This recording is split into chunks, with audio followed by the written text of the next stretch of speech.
સંકલ્પ કરી જળ અક્ષત છોડી ઝાલર ઘંટા શંખનાદ સાથે શ્રી ગિરિરાજજીને માનસી ગંગાના જળથી સ્નાન કરાવવામાં આવે છે। પછી શંખમાં દૂધ લઈ દૂધથી સ્નાન થાય છે। પછી દહીંથી અને છેલ્લે જળથી સ્નાન કરાવી અંગવસ્ત્ર કરાવી એક નાની પાટલી ઉપર વસ્ત્ર બિછાવી તે ઉપર શ્રી ગિરિરાજજીને પધરાવી અરગજા છીરકી પીતાંબર ઓઢાડવામાં આવે છે। કંકુનો તિલક અને કમલપત્ર કરી માલાજી ધરાય છે। ત્યારબાદ ગોબરના ગિરિરાજજીને એક ઉપરણો ઓઢાડી તેના પર કંકુ છાંટી હળદર કંકુ અને અરગજાના થાપા લગાવાય છે। પછી શ્રી ગિરિરાજજીને કુંવારાનો ભોગ ધરાવાય છે।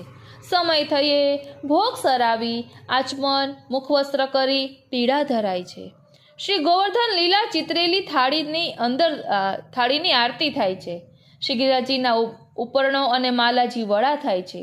પૂજન થઈ ગયા બાદ શ્રીનાથજીના દૂધઘર અને ગૌશાળાની મુખ્ય વ્યક્તિઓ તેમજ 7 ઘરના ગ્વાલ મંદિરના સેવકો તથા વૈષ્ણવોને તિલકાયશ્રી ટોના બાંધે છે। ટોના એટલે લાલ પીળા લીલા બધા રંગના ઉપરણા એ વ્રજ ભક્તોના ભાવથી બંધાય છે। શ્રીનાથજી ત્યાર પછી સૌને તિલક અક્ષત કરી હળદર કંકુના થાપા લગાવી કુંવારાના પ્રસાદના કુલડા અપાય છે। મંદિરના સેવકો અને વૈષ્ણવોને શ્રી ગોવર્ધનનાથજીના પ્રસાદી ઉપરણા અપાય છે।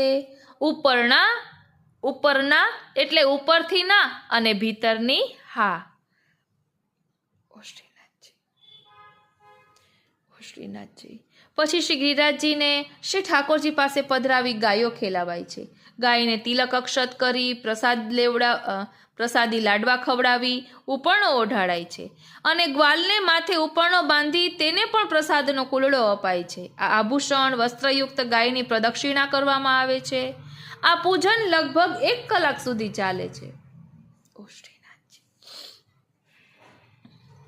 પદ છે ને બળેલન કો આગે દે ગિરધર શ્રી ગોવર્ધન પૂજન આવત માનસી ગંગા જલ નવાય કે પાછે દૂધ ધોરી કો નાવત બહોરી પખાર અરગજા ચરચિત ધૂપ દીપ બહુ ભોગ ધરાવત દે બીરા આરતી કરત હૈ વ્રજ ભામિની મિલ મંગલ ગાવત તેર ગ્વાલ ભાજન ભર દે કે પીઠ થાપ શિર પેચ બંધાવત ચતુર્ભુજ પ્રભુ गिरिधर अब यह व्रज युग युग राज करो मन भावत।